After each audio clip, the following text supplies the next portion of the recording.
Word.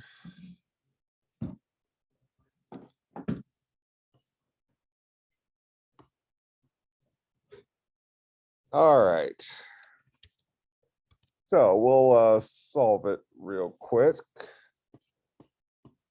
And I should already have my merge code in here, don't I?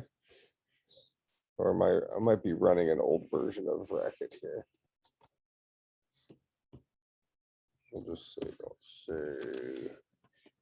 say. There's the new version. Oh, I deleted it from my environment. That's fine. Just leave that there. Oh, I can grab it from.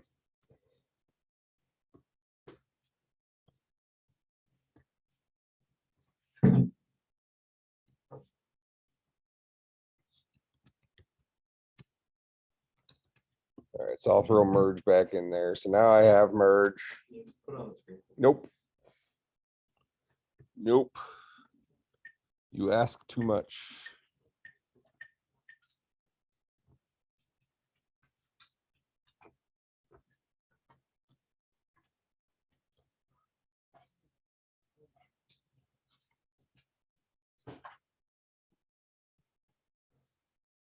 All right, so we are writing sort, return a list of elements in ascending order. And we talked about kind of the trick for it last time, where we don't actually divide it in half. We just ask, is this the one list? If it's not, first half is the car, the second half is the cooter.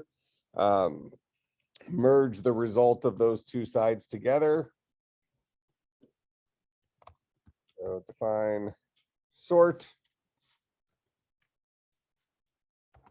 Should be a lambda. It's going to take in a list of integers as a parameter. We'll have our cond.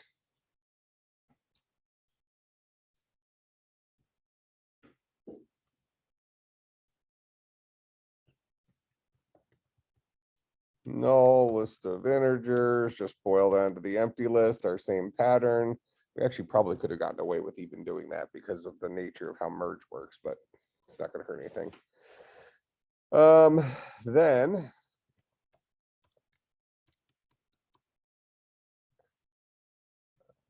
greater than length list of integers 1. So if we have more than a 1 list, then we're going to call merge on the car of list of integers with whatever merge returns for the cooter of list. Let's see, hold on, merge takes 2 lists, right? Yep. So merge, this is the first parameter. This is the second parameter to merge. So we'll merge the result of merge onto the two things. Let's see. We actually could just call sort on the 1 list. We'll do that. So we'll sort, and we want to merge the result of those two. We want to merge the sort of the car of list of integers with the sort of the cooter of list of integers. So that's if we have more than one element in the list. Else, we must only have one element. And if we only have one element, it's by default already sorted.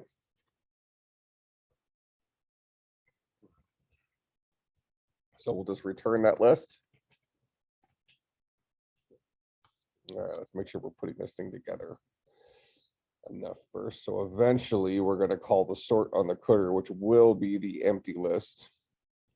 Actually, we'll never actually do that. Because if it was the empty list, we would have actually gotten this here. So this actually isn't needed. We'll never actually hit a null.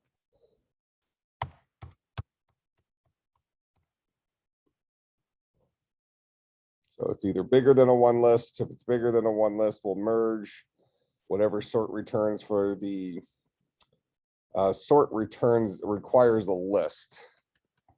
We need to make a list out of that guy. So I'll pass the list that is the one list into sort. Then I'll pass the rest of the list into sort using the coder.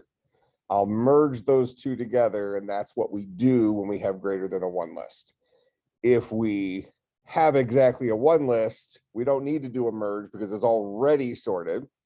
So we'll go ahead and just return that list. That should do it. 82523.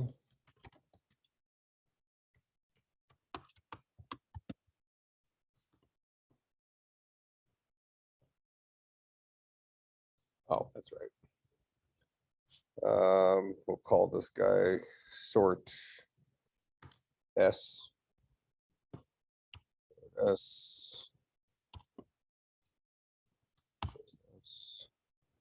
There's already a built-in sort function, so we had to rename ours to.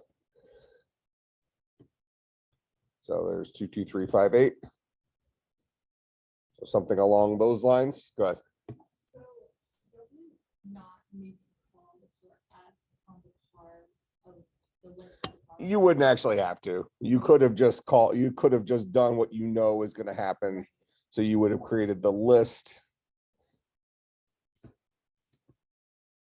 That guy, because you know this is what's going to result from calling that. And then by doing that, though, what do you have as your else? Yeah, so I mean,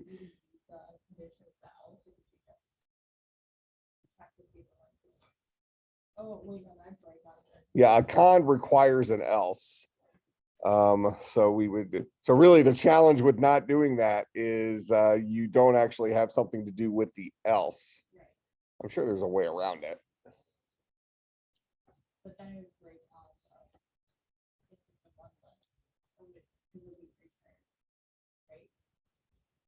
Well, but we would never actually have a one list. Oh, actually, if you happen to pass in a one list the very first time. Yeah, I think there's probably a workaround to make it work. But I don't think this hurts our pattern. Because all this is costing us is one more call to sort S where we know it's just going to hit this. So we ultimately get what we were going to get anyways. It is another recursive call, which isn't the most efficient thing in the world. But because of the limitation of how cons and even the if works, and if requires, I think, both the true and the false statement. We can't just say, here's an if, and well, let's find out if that's true. If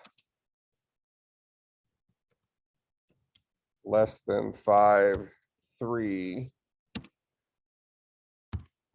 boiled on true. Yeah, if requires you to give it a true and a false statement. So we have to have an else with an if as well. There might be a function that we don't know about that happens to allow you to do like a single-sided if, like a quick test or something. All right, well, we'll leave it at that. And then the other version of this just has you go in and change merge a little bit to use the predicate instead of defaulting to less than. So you just make a little bit of a change to merge and update this guy right here. All right, so we won't write that. We'll just keep trucking with our language. So I'll go ahead and just throw this in the slides.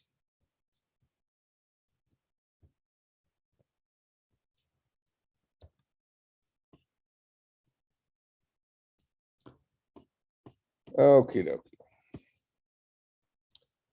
So let's get back to what we were talking about last time, where we had introduced our new language. This so here's our actual grammar for our very simple language of or lambda calculus language. So it's kind of a mimic scheme, but this is a even less capable, much less capable actually in this case. All right, so I'm going to steal this.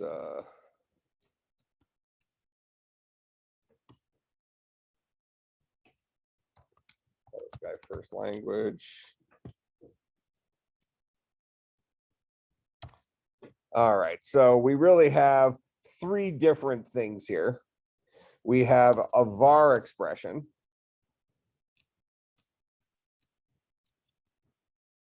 So this is a single variable name that needs to be resolved in our variable environment. The next one is a lambda expression.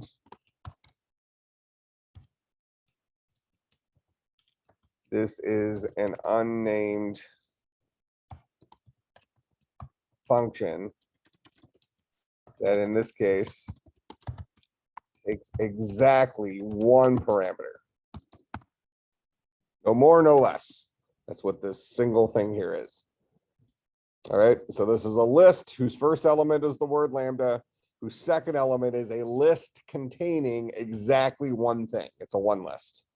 Whose third element is some lambda calculus expression, which officially can come in any of these three forms.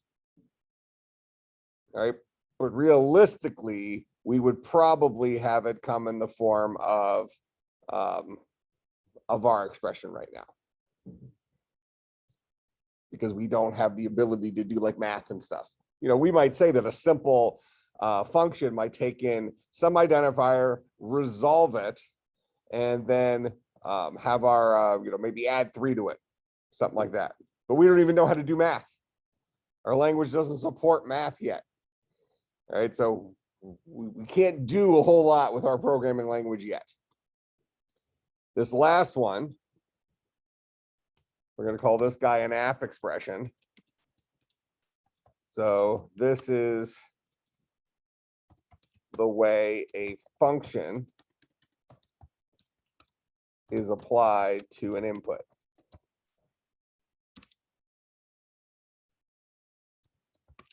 The first parameter, well, the first element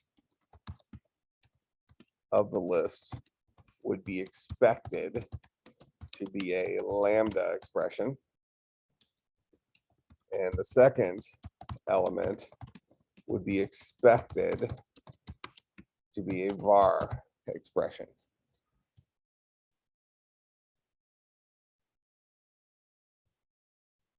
All right, now technically, anytime we see a lambda calculus expression here, it can be any of these three things.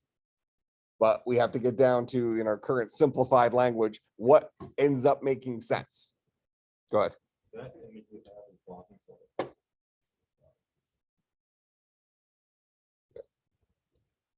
Better?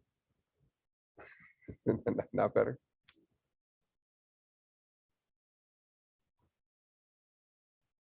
All right.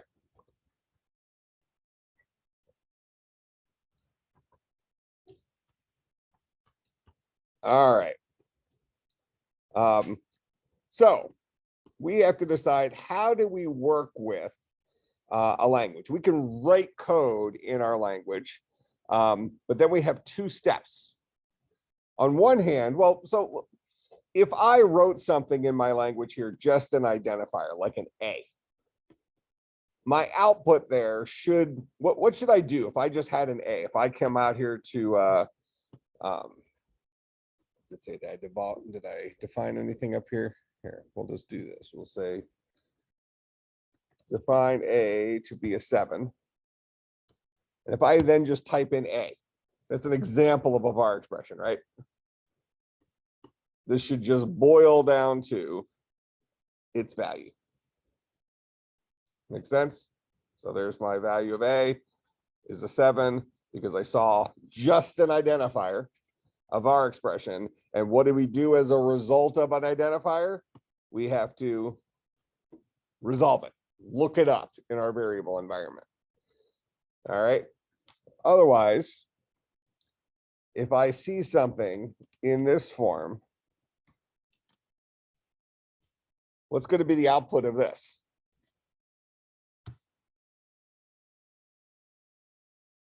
It's just it itself. This guy here is just a function. I'm not calling it.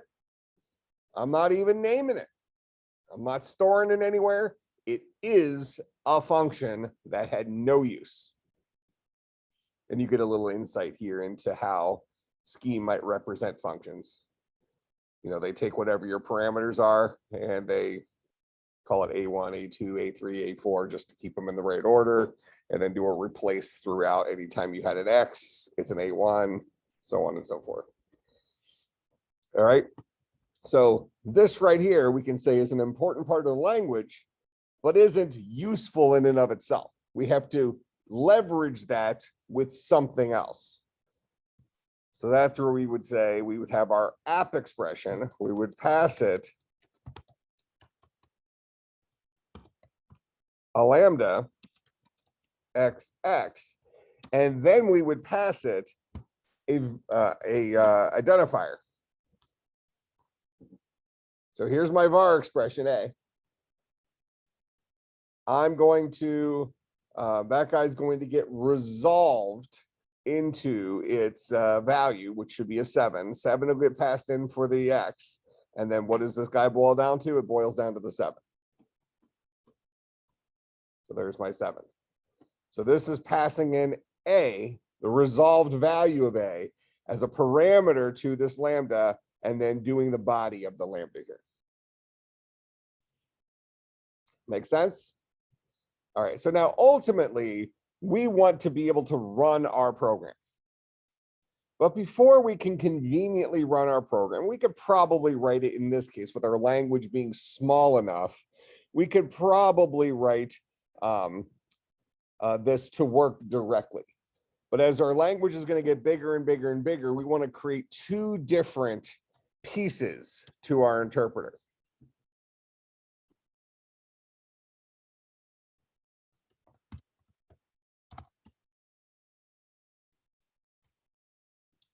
Let's see, do I want to do this in, well, we'll do it in, we'll say 2 pieces. We have a parser, and then we have the processor, executioner, we'll probably call it apply.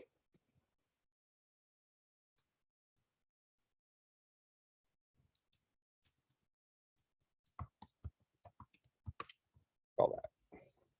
I'm going to call it execute the parsed code. All right.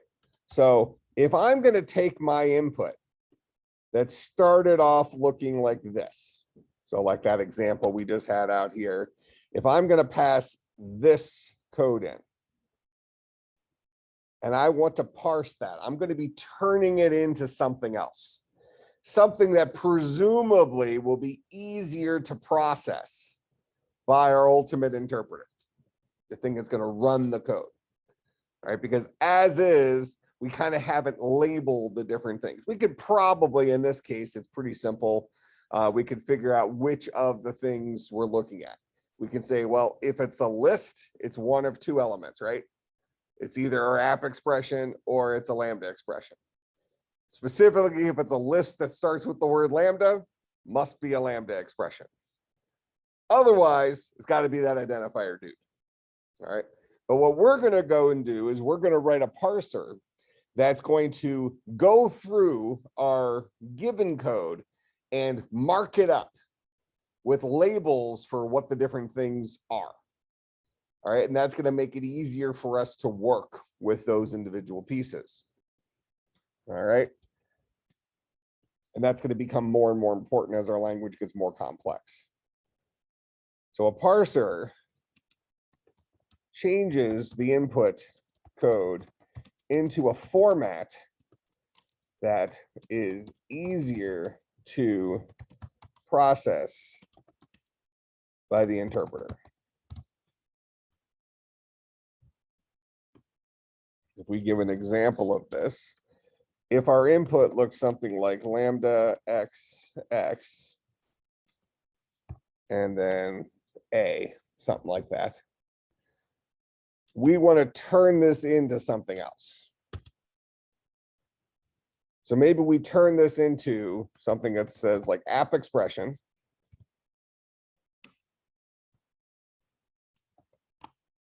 lambda expression.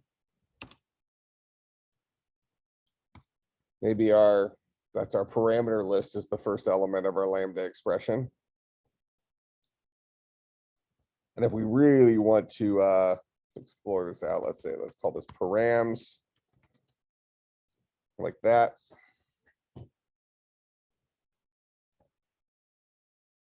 And let's see, I want it to be even,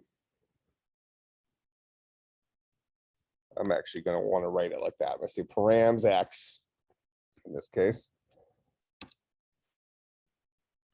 And then we're going to say body. And the body should be, you can just say it's the rest of that guy. So we'll say body X like that. And then we'll have a var expression.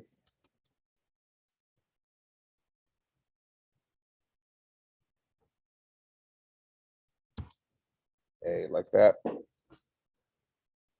So we're going to turn this here into this format here. Now notice as we were going through there, we just made this decision randomly how we were going to represent our this code in a parsed format. Okay. Now we could have made some different decisions. We could have pretty easily have decided that we didn't need to be as verbose here, but I decided, hey, let's go ahead and label everything. That way, as we're looking at it, we see, oh, we have a lambda expression. Great. This guy's going to have a section of parameters. It's going to have a body. All right. Now, I might even take this a step further. Maybe we say that, well, we don't really like the idea of a lambda expression. Maybe we prefer, instead of calling it a lambda expression, we call it a function, a func expression. Okay, because that's what it is. It's a function, right? We just decide that's what it actually means is a function. Okay. Now we are currently operating off whatever our syntax is going to be here. I would probably argue that this is the programming language itself. This is how we're defining our language. We can certainly modify our language to fit our requirements better. So for instance, when you first started this class, you probably didn't like using the word lambda, or at least it felt foreign to you. You're used to creating functions. So if you are inventing your own programming language, you very likely would call it a function or a procedure or a method, something like that, not a lambda. Make sense? So with that in mind, we can change up this syntax here to make it work differently. We can just say, oh, we don't have lambdas in our thing. This is called a function. And change up our syntax. All right. So if we want to do that, we'll call this guy a new. Do we have a name for our language? No? It's no language? That's not a language name. Well, it's not a good one. I mean, it's named after the right guy, but it's not like it just doesn't roll off the tongue. So this is the no language. What we came up with. I can blame her.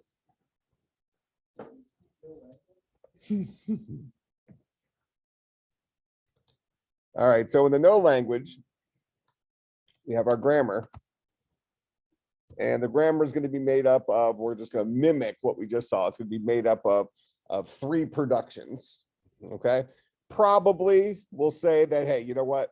This is pretty common to us. If we have a variable we mean to go ahead and resolve, let's just keep it as an identifier. Makes enough sense?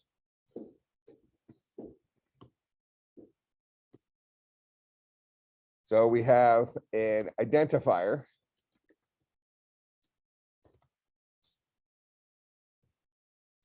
So we're going to call this guy a no expression.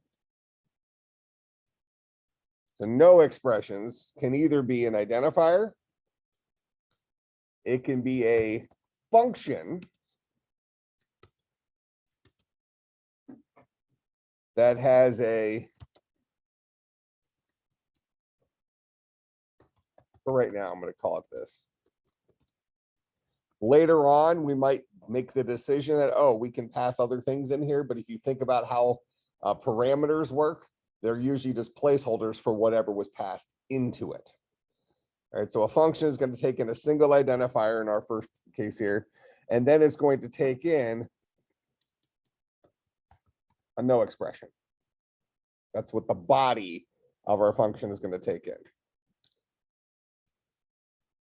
All right, our last kind of expression here. Now, wouldn't you agree, and this is kind of where we were at the end of last class, that this last production here seems a little bit, we might say misleading. It took a little bit of coaxing in order for us to figure out what that last production was used for. All right, so we might decide to make it a little bit more obvious in our language. So maybe we decide to follow the pattern of maybe message passing or something like that. So what do you want to call our syntax if we are passing up some parameters to a function? What's that directive call? Is it called apply, where you pass it a lambda calculus expression and then another lambda calculus expression? Is it called send? We can think of it like message passing, where we're sending an input to a function. But what do you want the syntax to look like? You're inventing the no language. So what's the syntax for calling a function? I'm going to call it apply. All right, so we'll call it call. I'm not taking anything from you. That's fair. I mean, effectively, we're calling a function, right? And I'm kind of purposely forcing this away from some of the things that Scheme has built in. That's why, as we are writing this, it becomes very obvious that we have this separate made up language that we're writing that we're ultimately converting into something and executing and using Scheme constructs. That makes sense? That way the two don't look the same. You don't have lambdas here and lambdas here. You're like, oh, we could have just written this in Scheme. We should have just written this in Scheme. This mostly looks like Scheme. Right? It's just a less good Scheme because it doesn't have math yet. So we're kind of purposely forcing this to be a little different. So we're going to say call. Now, I might even make the argument, we don't have a way of talking about it yet because we're doing everything as a no expression, but I might make the argument that we say that this first thing specifically needs to be our function expression. Does that make sense? That we have that this guy here is a special kind of expression in the no language. It's a func expression, not just any old no expression, a very specific type of no expression. And this first element here really needs to be specifically a func expression. That's what we're expecting to be passed in there. Because the call function here, we're going to say this takes some function and passes it some parameters. Make sense? All right, so we're going to update this and say that an identifier, well, we're going to say that we have something called a var expression, which is an identifier. We're going to call this guy a func expression, which is one of these. So we're going to call this guy the no language. Var expression is this, func expression is this, and then this guy is the call expression. And a call expression is going to call, the first parameter here is going to be a func expression. And the second parameter is going to be, as of right now, a single var expression. We'll purposely keep this in the simplified format that we're in, although we can fast forward a little bit and realize we're probably going to want to make our functions have the capability of taking more than one parameter if needed. But right now we'll stick to just one. All right, so we've invented now our first starter language with our own little syntax. All right, so what we need to do is we need to turn this guy, we need to parse that guy into something that will be easily worked with by our interpreter. And we can actually say that, okay, well, this guy right here is pretty easily identifiable. It's a list whose first element starts off with the word function, followed by other stuff that we know about. Not the end of the world. Does that really need to be parsed? Well, that guy in and of itself, we might say, well, this doesn't make a great argument for us having to parse this yet. Similarly here. Oh, well, this is a list that starts off with the word call. That'll be pretty easily identifiable. I just look at it and say, is the car equal to call? If it is, oh, it must be one of my call expressions. I don't really need to do anything extra to that to make it work. Now, this guy is where it gets a little bit sketch. We can say that this can just be the proverbial else. If it wasn't any of this other crap, it must be this dude. But then what we've kind of done is we've said, well, we get one else out of this, right? Everything else needs to be in one of these list formats with some word starting it, and then we can have this final little guy that says, whatever. He's the else. So we could have our language specifically, instead of just having an identifier here, we can have this guy also be we could say something like var, like that, where our language is entirely made up of list-based structures. Really, what we're most used to is writing things not in lists, but writing things as just flat strings, which you can accomplish in Scheme. I'm purposely not doing that because Scheme has some very good constructs for just working with lists. So why muddy the waters of focusing on the language aspects of this when it's going to be a lot easier just to pull the car out of a list than to sit there and manipulate strings in Scheme. It's not the end of the world, but it doesn't really gain us anything other than a little bit of extra headache. So we'll keep stuff in list format. So I could go ahead and just say, well, everything in my language is a list. And if I want to have a variable, I label it as such. We could make that argument. All right. For right now, I'm going to leave it as an identifier. That way it leaves it a little bit open-ended for later on for us to run into something that maybe we have to have an argument about whether the proverbial else is going to cut it. Or do we need to start having some additional conditionals inside of our else dealing with what kind of value we're looking at or something like that. But we'll play dumb for right now and just say, this looks good enough. My language isn't going to get much more complex than this. So we'll say this, but we're going to say that when we write our code as the programmer, we're going to write it using this syntax. Then we're going to have a parser that's going to turn it into a marked up syntax that presumably is going to be easier for the interpreter to execute that code. So what we're going to look at right now is writing the parser for this.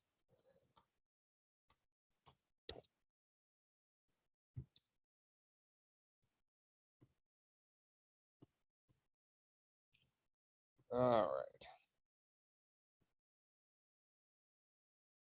So in our updated language here, we might have something written like call. And we call this what, just a function? Function on that guy. So that is properly, well, let me just confirm that that's properly written. Function, yep. And just for the time being, let's just assume that our language is case insensitive, just for the notes part of it here. That way I don't have to constantly fix this with Keynote capitalizing certain things and not forcing it to be capitalized if it's in the middle of a function. Or middle of a line rather. Okay, so we would say that this right here is a legal line of code in the no language. All right. Ultimately, we have the desire for that guy to be able to run somehow. We're going to think about what that means later on. But for right now, we want to doctor this guy up so that he's in a good, convenient format that we can then feed to our interpreter. Well, I can just change most of this. So we're going to call this guy, it's going to be a call expression. Okay. Not a huge jump here, right? But we'll label it as an expression that could come in handy later on when we maybe make a differentiation between expressions and statements and maybe a couple of other kinds of animals. All right, but we'll call this a call expression. And it's going to take in a function, which is a func expression. A func expression has a list of parameters, where in this case it has a single parameter. In fact, for a starting point, I like labeling it. We're going to keep it labeled. Now, one thing to keep in mind here, though, is that if we're going to label stuff like this, we've removed those as being possible variable names. Well, they would definitely be keywords in our language, but could you have a variable named name params? I think you could pull it off depending on how you implement this, because your interpreter is only going to look for the word params if it's the first element of a list here. It won't necessarily try to look it up in a variable environment unless it's over in this part. So I don't think it actually breaks anything. All right, so this is a call expression whose first parameter is going to be a func expression. And a func expression has parameters and it has a body. It's the body of the expression. When I think about this in terms of like Java or something like that, it's the stuff inside the curly braces. All right. And then the second parameter to a call expression is the inputs. So this is my var expression.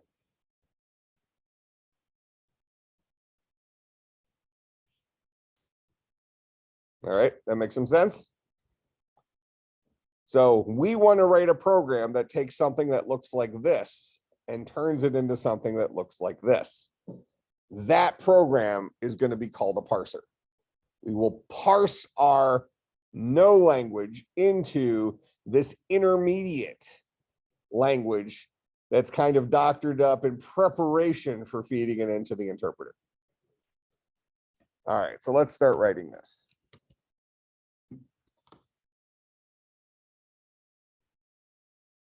I'm going to keep my variable environment stuff up there for right now.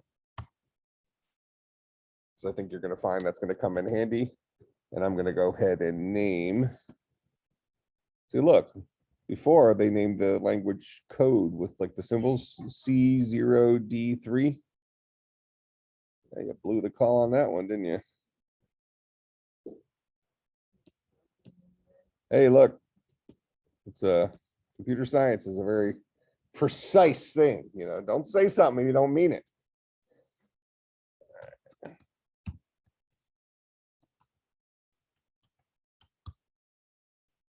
But the no language kind of, it's got a little bit of a mystery to it, right? Yeah. It's got a couple of characters. I know. Way better than just a random language called Mr. Gonzalez. I mean, I'm not knocking the name. I'm just saying it doesn't make sense as a language.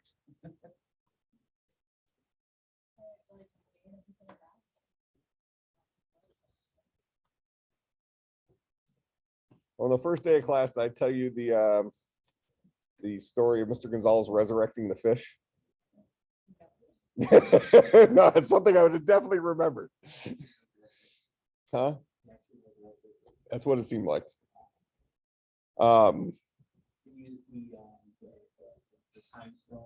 Well, so my wife she's a fish keeper. She has multiple fish tanks. She has a littler fish tank. That's our quarantine tank. That's what she started off with. And then she outgrew that one and she made me get her a much, much, much bigger tank. So some of the fish we had guppies, and we had male and female guppies. And guppies are live bearers. So when they have their babies, they come out live. They're not eggs or anything. Well, so we only had one remaining female guppy. All the other guppies had kicked the bucket. And this one we assumed she got really fat. She was pregnant and she was starting to act weird in the bigger tank, which all the YouTube videos apparently say that means that she's ready. She's going into labor. So then you have to move her over to the smaller tank because the other fish will eat the babies as they're coming out.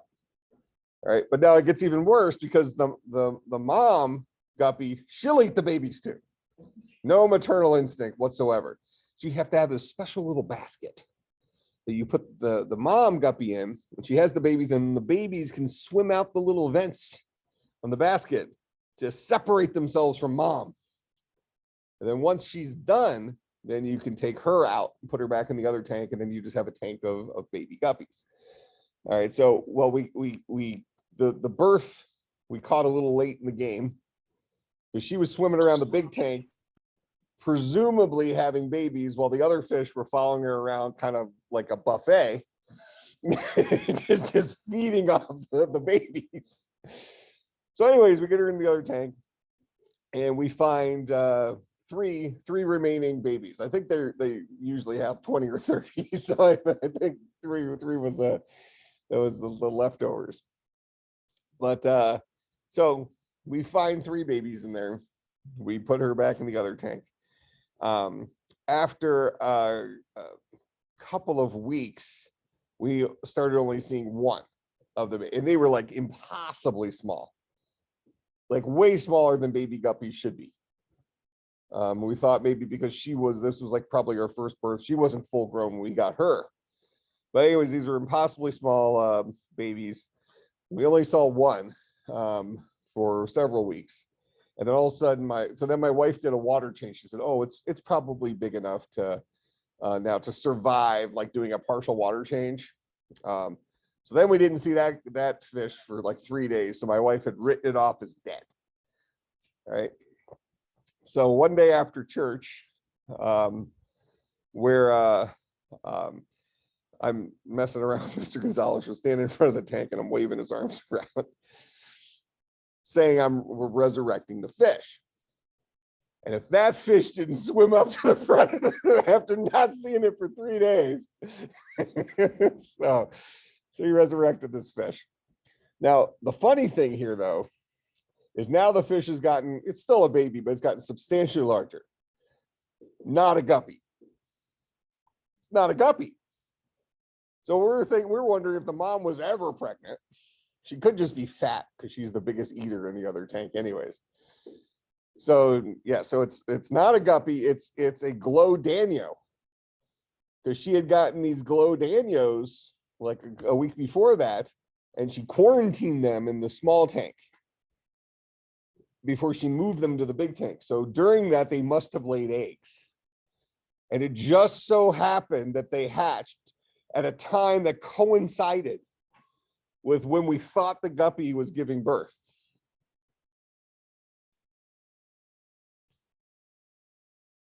So Mr. Gonzalez's resurrected baby guppy is turned into, and the way you can tell that it's a glow danio is when you turn the lights off, it glows. Guppies don't do that. Unless it's a aftermath of resurrection.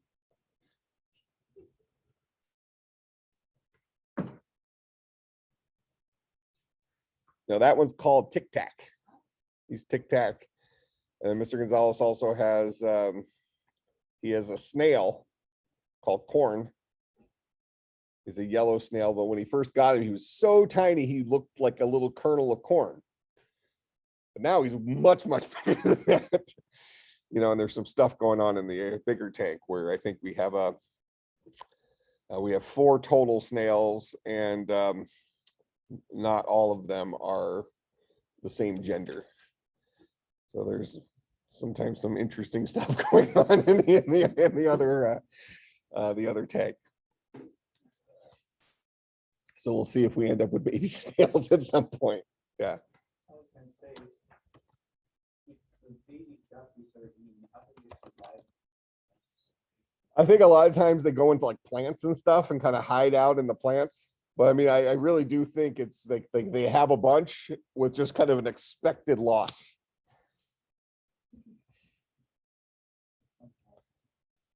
Yeah, it's just that's just the way it goes.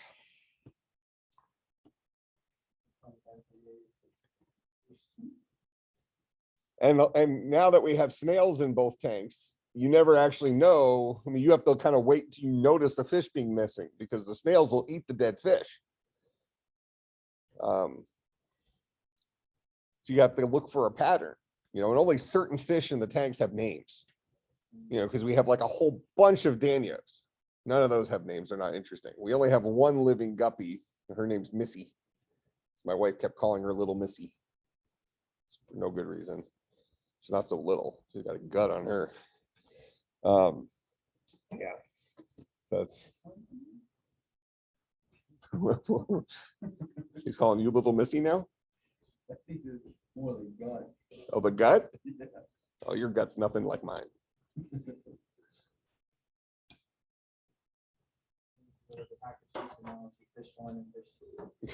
Well, we got too many. Got too many. Yeah, got too many for that though. I mean, I think her big tank has maybe 30 fish in it, something like that. You know, and then she tried to do all the science where there's like bottom dwellers and mid tank dwellers and top dwellers. And I'll tell you what, fish don't necessarily follow those rules. Yeah, YouTube makes up the rules, you know, but yeah, they all like Missy, she's a bottom dweller when there's food down there. She's a mid tank dweller when there's food there. They go where the food is. That's what the fish do. Yeah, they're there. And Missy, she'll beat up the other fish to get to their food. She steals the snail's food. And then my wife feeds them people food too, because they should have a varied diet. She cuts up cucumber. So the fish get cucumber. For a while, they were getting peas. Well, I think the peas, I think the argument there was to avoid constipation. Yeah. So to our parser, we cover all the top, you know, a resurrection of the fish. By the way, that fish did die on a Friday and was resurrected on a Sunday. So Christian worldview. We should name our language guppy. Oh no, we're too late now. Missed that ball. All right.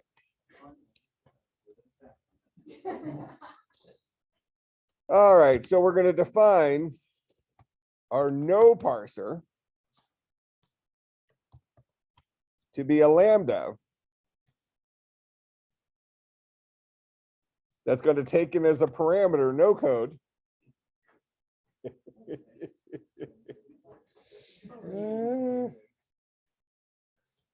Well, this is way easier to type than last year's language. The code C0D3.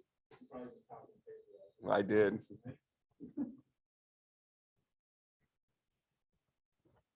All right. So the idea is this guy is going to take in native no code and turn it into a formatted output similar to what we kind of wrote here, or hopefully exactly like we wrote here. And right now our language has exactly, where did I write it? Here. Right now our language has exactly 3 productions. There are 3 things that our language knows about. So we're probably going to have a cond with 3 things in it to ask that question. All right, so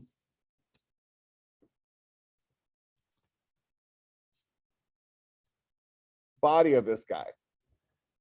We're taking in something that is going to be in a list. Now, if we look at our no language here, while it's possible to have something that is just an identifier, is that ever going to be functional in and of itself? Probably not. I mean, we did the little magic trick out here where we just typed in, well, I can come down here and just type in a 7 and then I get a 7, right? Or I can type in a, I have, what variables did I have?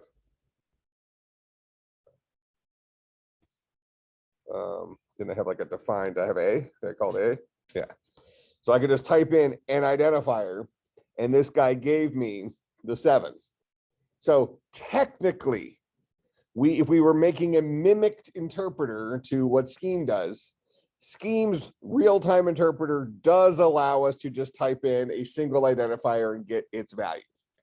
But in practice, based on what we know about Scheme right now, would you ever have executable code that would just be a identifier that was typed in? Or is it always part of something bigger? Yeah, part of something bigger. So we can probably start off making the assumption that we are dealing with something that is a list. But if we think about the recursive way that we're very likely going to write this parser, even if our identifier is somewhere inside of something bigger, aren't we eventually going to make it a recursive call where we're passing it just that identifier?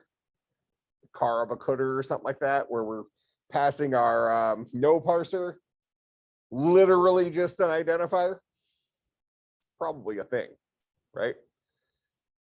Now, if we think about how identifiers are going to work, an identifier should, if we think about variable names, right?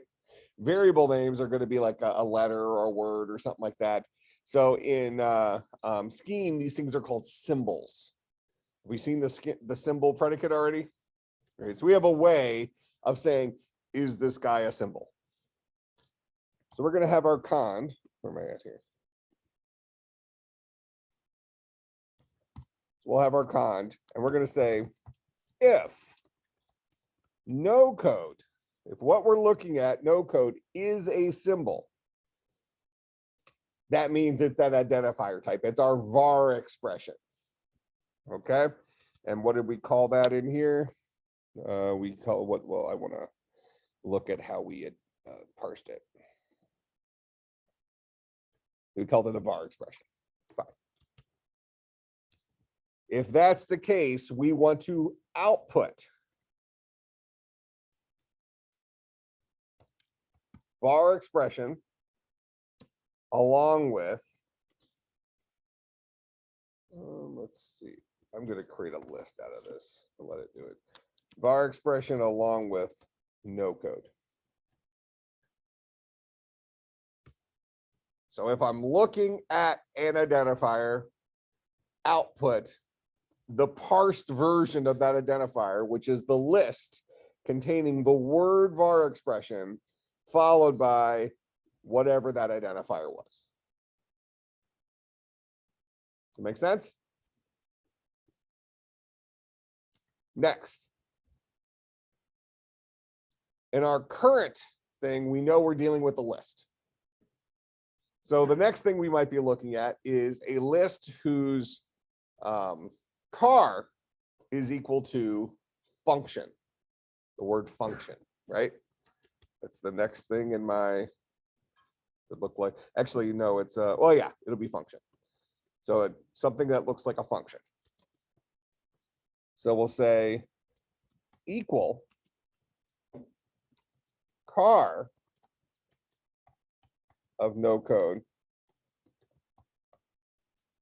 and the word function.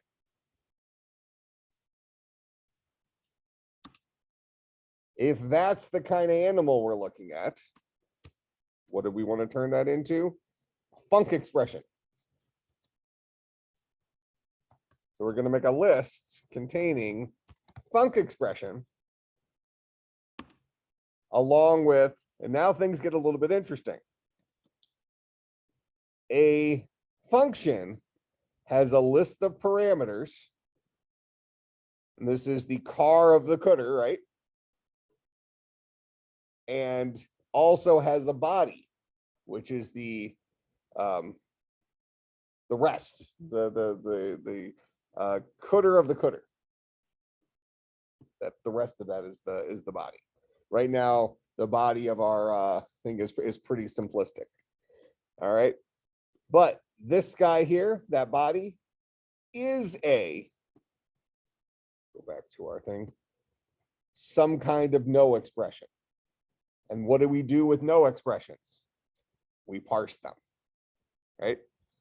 So we're going to have to build as much of this as we can and then call parse expression on that last piece.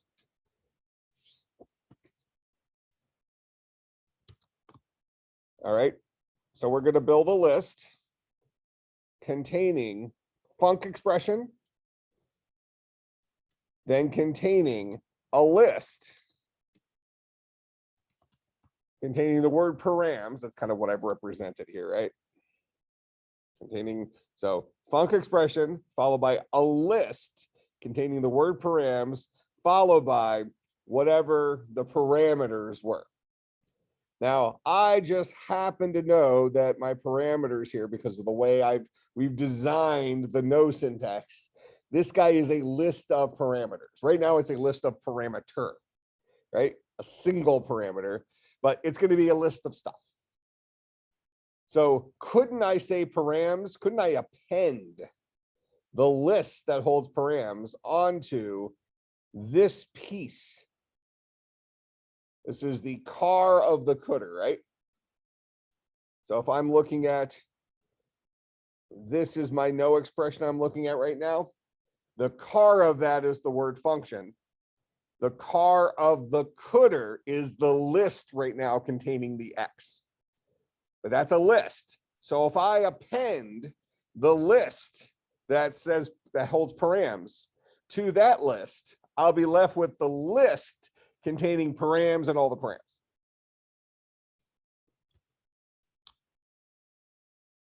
So I'm going to create the list out of the word params.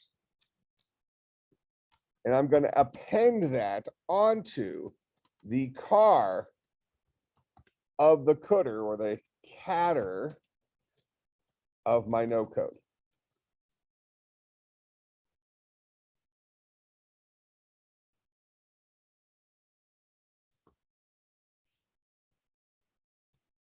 So I'm building up my parsed version here. So I'm going to have a list whose first element is func expression, whose second element is the result of calling append, which is going to be a list, on the list containing the single element params, and the list, which is that list of parameters from our no code. So this guy right here will produce for us the list whose first element is params followed by all the params. Whether that's a good idea or not, that's how we've decided to mark up our language. So what our parser does. All right. Now, the last part of a function, though, is the body of the function. And the body of our function is a no expression. So I need to call no parser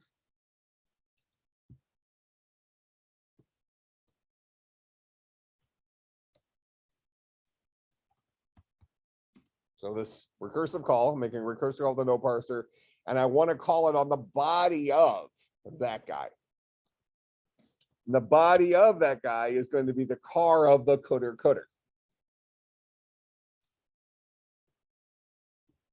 If this is what it looks like, the car of the coulter. I'll have the list containing this no expression, and I take the car of that. CADDR of no code. That's what I do when I see a function.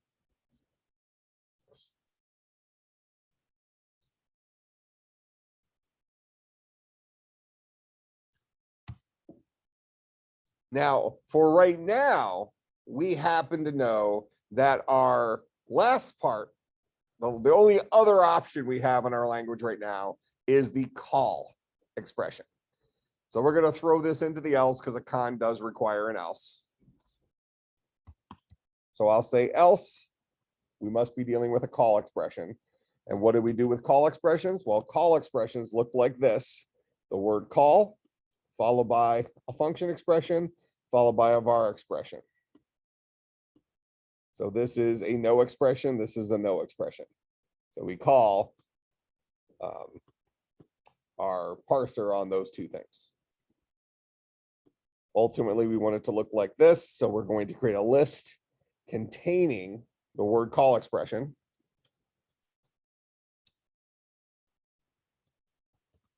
So list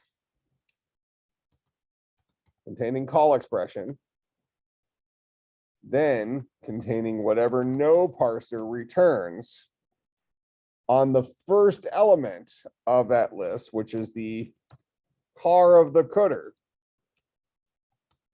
of no expression, of no code rather. So in our example here, that will be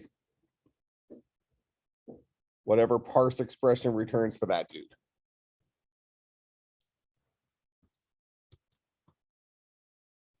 Followed by whatever, calling no parser on the car of the coulter of no code.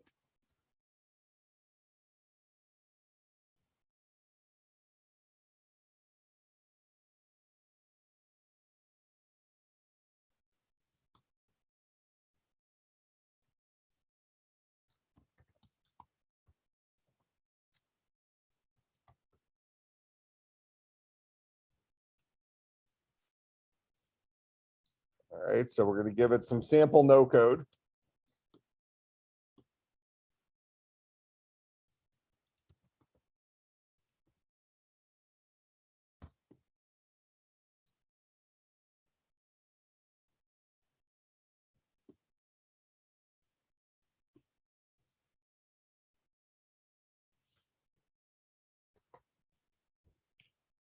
All right, so we're going to say that's some sample no code, right? That's code written in our programming language we just invented during class.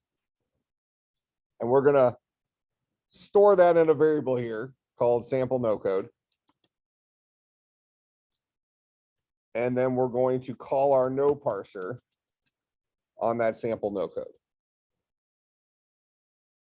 And the output of that should be this dude, if we've written our parser correctly.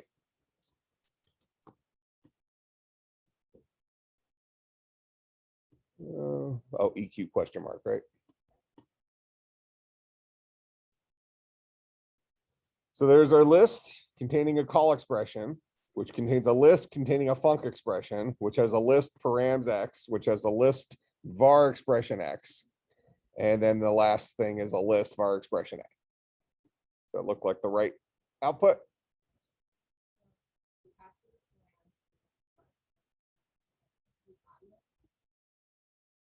No, because this is the parameters. Well, maybe. Did we say that? Oh, we did say that. We didn't build it right. So we should have the body of that. So after we have our params here, we're going to create a list containing the word body and that guy.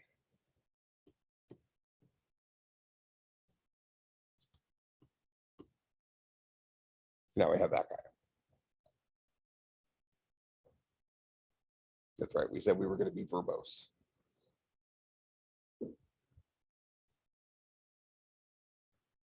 All right, questions on that? This is our first parser for our first language.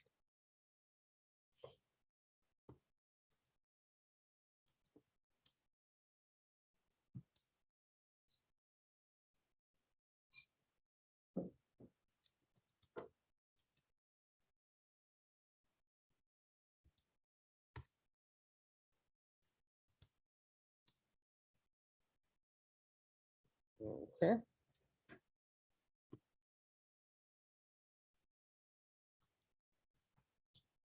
Now, the inverse of this is to take something that looks like this.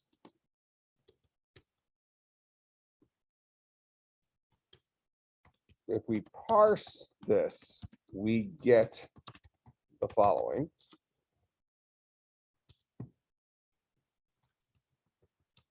If we unparse the above, we get the original. Back to this dude.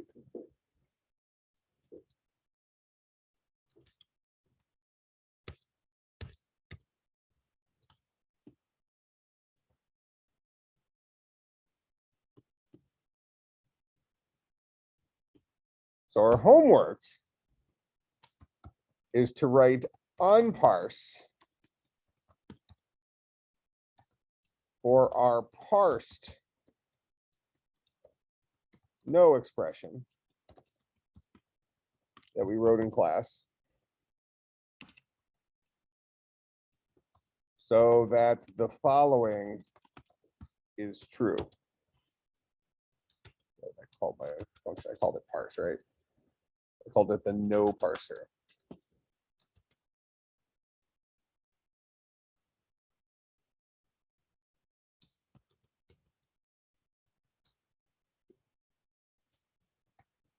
No unparser of no parser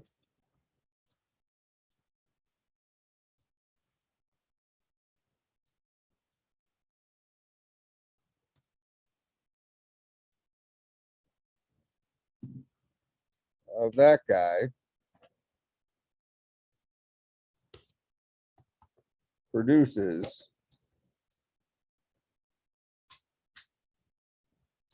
that guy, the input. But it should work on any no code. So we're writing something that undoes what we just wrote today for no good reason other than practicing reversing those things, because our interpreter is going to be a whole lot like unparser, but instead of reverting it back, we're going to be executing the code. All right, questions about what I'm asking you to do for what day is today? Thursday, for Tuesday. All right, I'll see everybody on Tuesday.